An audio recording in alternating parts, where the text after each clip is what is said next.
Halo guys, salam sejahtera. Terima kasih masih berada di channel ini.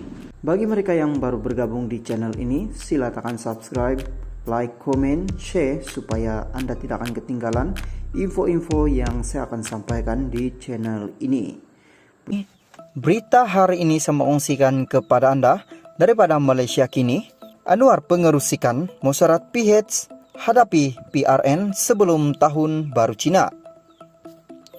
Perdana Menteri Anwar Ibrahim akan mempengerusikan musyarat PH di peringkat pusat sebelum tahun baru Cina bagi persediaan menghadapi PRN, kata pengerusi DAP Lim Guang Ing.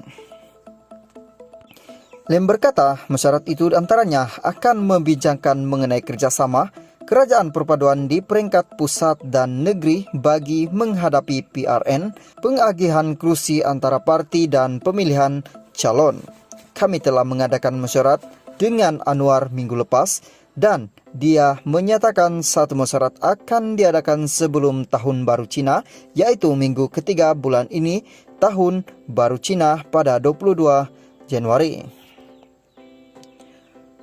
Musyarat itu akan bincang secara terperinci mengenai kerjasama kerajaan perpaduan di peringkat pusat dan juga kerajaan negeri masing-masing dalam menghadapi PRN, katanya kepada pemberita dalam sidang media yang turut dihadiri Setiausaha DAP Pulau Pinang Lim Hui Yeng di Ton hari ini. 6 negeri yang akan terlibat dengan PRN tahun ini ialah Selangor, Pulau Pinang, Negeri Sembilan, Kedah, Kelantan, dan Terengganu. Sementara itu, Hui Ying yang juga timbalan Menteri Pendidikan berkata, DAP Pulau Pinang telah melantik ahli Parlimen Bukit Bendera Wong Hon Wai sebagai pengarah kempen PRN 2023. Wong merupakan seorang ahli politik yang berpengalaman dan dia akan memimpin kempen PRN Pulau Pinang yang dijangka pada pertengahan tahun ini, katanya. Dia berkata, Wong juga akan berhikmat sebagai setiausaha politik Guang Ing dalam membantu ahli parlimen Bagang itu menjalankan tugas sebagai pengurusi DAP kebangsaan. Sementara itu, Hui berkata, bagi menghadapi PRN, DAP Pulau Pinang memfokuskan 3 perkara, yaitu pemulihan ekonomi negeri pasca pandemi COVID-19, program kebajikan rakyat, dan mengekalkan keharmonian masyarakat. Halo guys, salam sejahtera. Terima kasih masih berada di channel ini. Bagi mereka yang baru bergabung di channel ini, sila tekan subscribe, like, komen, share supaya Anda tidak akan ketinggalan info-info yang saya akan sampaikan di channel ini. Berita hari ini saya mengungsikan kepada Anda daripada Sinar Harian. Bersatu hantar notis kosongkan 4 kursi bekas MP Bersatu.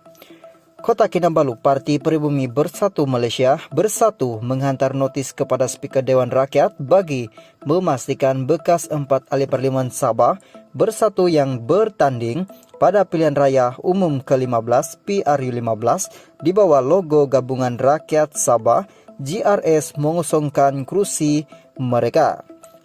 Naib Presiden Bersatu Datuk Seri Dr. Ronald berkata, notis itu adalah bagi memastikan bahawa telah berlakunya kekosongan luar jangka dalam kalangan ahli Dewan Rakyat menurut perkara 49E 3 Perlembagaan Persekutuan. Melalui surat bertarikh 3 November 2022 daripada Setiausaha Badan Pemimpin Bersatu Sabah kepada Tan Sri Muhyiddin Yassin, Presiden Bersatu telah mengesahkan bahawa keempat-empat ahli Dewan Rakyat tersebut adalah antara calon yang akan bertanding pada PRU15 sebagai anggota Bersatu.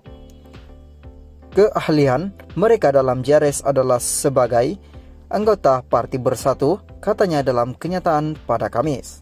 Ronald yang juga Ketua Badan Pemimpin Bersatu Sabah berkata, kenyataan pengurusi GRS yang juga pengurusi Bersatu Sabah ketika itu Datuk Seri Haji Nur pada 2 November 2022 turut mengumumkan bahawa terdapat 6 calon daripada Parti Bersatu akan mewakili GRS untuk bertanding dalam PRU 15. Bagaimanapun, pada 10 Desember 2022, Datuk Seri Haji Nur telah membuat satu kenyataan media yang menyatakan bahawa kesemua pemimpin parti Bersatu Sabah telah keluar daripada parti itu.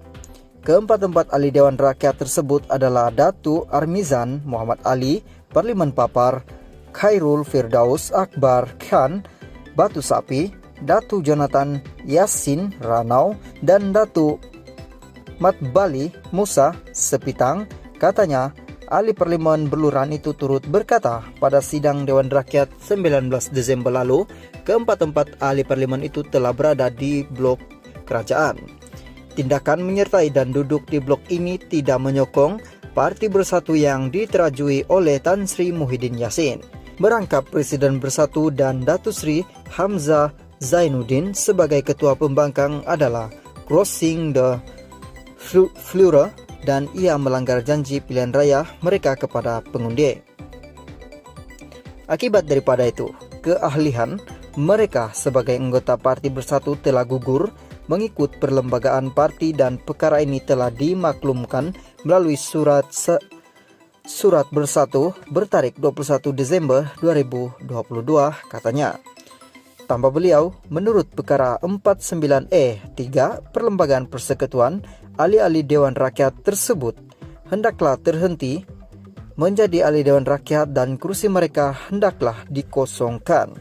Selanjutnya telah dipohon juga kepada Yang di-Pertuan Agong, Yang di-Pertua Dewan Rakyat supaya perkara ini dimaklumkan kepada Suruhanjaya Pilihan Raya SPR dalam tempoh 21 hari dari tarik penerimaan notis bertulis supaya proses pilihan raya dapat diatur bagi mengisi kekosongan tersebut, katanya, tegasnya.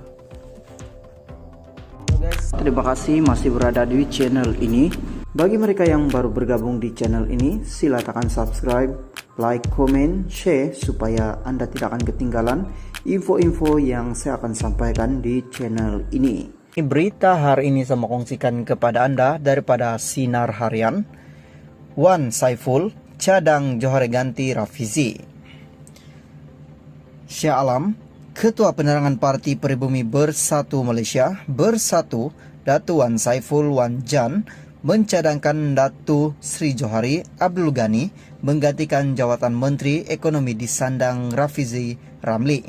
Sekiranya ahli parlimen pandan itu terus tidak kompeten dalam menjalankan tugas. Ujur beliau, Johari jauh lebih berwibawa dan tidak kebudak-budakan sehingga membuat semua pihak terduduk semata-mata sebab demam politik. Matlamat kerajaan bukan untuk bagi sesiapa terduduk, tetapi matlamat kerajaan ialah membantu rakyat tanpa mengira pegangan politik.